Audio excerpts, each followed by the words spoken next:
ભરૂચ નર્મદા જિલ્લાના જંગલ વિસ્તારમાં આવેલ નેત્રંગ વન વિભાગના રાજવાડી રાઉન્ડના કોયલી માંડવી બીટમાં આવેલ કમ્પાઉન્ડ 547 ખાતે અંદાજિત 28 ખેરના વૃક્ષો રાત્રિના અંધકારના સમયે અજાણ્યા ઇસમો નિકંદન કરતા તેની તપાસ હાથ ધરાઈ। નેત્રંગ વન વિભાગમાં સૌ પ્રથમવાર આટલા મોટા જથ્થામાં ખેરના લાકડા કપાયા અને તસ્કરીના બનાવના પગલે ખળભળાટ મચી જવા પામ્યો છે।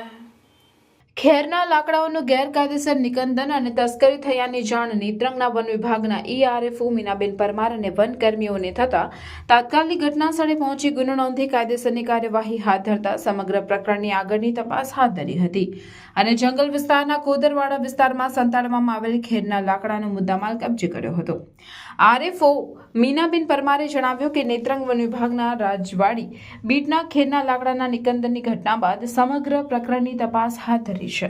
ઉચ્ચ અધિકારી ઘટના સ્થળની મુલાકાત કરી છે। રોજમદાર તમામ સ્ટાફ અને એસઆરપીના સંકલન સાથે જંગલ સંરક્ષણ માટે સતત પેટ્રોલિંગ અને ખેરના લાકડાની તસ્કરીમાં સંડોવાયેલા ઇસમો વિરુદ્ધ કાયદેસરની કાર્યવાહી કરવામાં આવશે।